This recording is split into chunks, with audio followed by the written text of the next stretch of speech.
Hello, this is Charles for the Crime Channel News. I'm at the crime scene of the murder on Hae Min Lee. I suppose you know the rest of the details of the case, but I have for today a special crime. Next to me is standing the biggest witness of the case, the man who found Hae's body. His name is Mr. S. Hello, Mr. S. Hello. Thank you for being here and doing your story. Together with you, I want to redo what happened that day you found her. Is that okay? Okay, well... Okay, let's begin by the beginning. Why were you at Linkin Park? Well, it's such a long time ago. Let me think. At my job, I work in a maintenance department of a school in the city. I had gotten a work order to shave down the door, but the school didn't have the tool I needed. I had one at home though. So during my lunch hour, I drove my truck home and got the tool from my basement. Before I left, I grabbed some sustenance out of the fridge. I also grabbed a beer out of my refrigerator. It was a Budweiser. I was drinking it on my way back to the school where I work at. That route is through Linkin Park. Suddenly, I had to go to the bathroom, so I pulled over on Franklin Town Road. I went further into the woods so nobody would see me urinate. I had never been to that part of Linkin Park, but I did know that people went fishing there. I was getting ready to urinate when I looked down and saw something that looked like hair and something covered under the dirt. And when I looked again, I saw something that looked like a foot. I panicked and immediately called the police.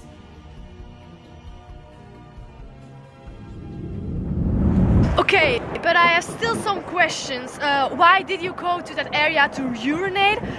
Did you pick it for a certain reason? No, I didn't really pick it. I just went far enough to be a little hidden, to have some privacy. And then, how did you notice the body? Were you looking at the ground or searching? No, I wasn't searching. I wasn't looking at the ground. I was looking at the ground indeed, so I didn't stumble and fall. Okay, yeah, that's logic. But there's still that one thing I don't understand at all. Why didn't you just went to the toilet in your house or wait to go at your job? Well, when I was at my house, I didn't feel like going at that time. And like I said, in the car I drank my beer, so within 7 or 8 minutes I had consumed it all. So it was suddenly a very urgent need. Okay, thank you for doing your story and being here. Okay. Mr. S is gone. Maybe now it's the time to reflect a little bit on what he said. I think there are a couple strange things. For instance, isn't it strange that he wanted to pee in the woods? Because the place Hae was found, and so the place where he went to pee, is a few miles from his house and a few more miles from the local school he works on. Why wouldn't he just be at home or at school? There is no logic in that. Secondly, when he pulled over and went into the woods, he did go quite far. 127 feet. I did it myself, because if it was such an urgent need to pee, why would he hold it up that long and walk so far? But once I got to the exact location, it didn't feel all that far.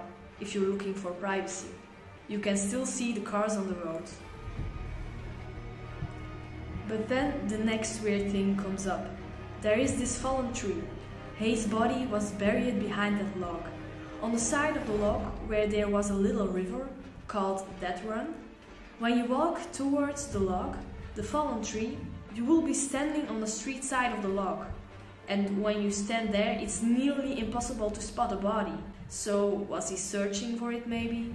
And also, the path that he takes doesn't lead to the log. Why did he go off path to a big clumsy log just to take a leak?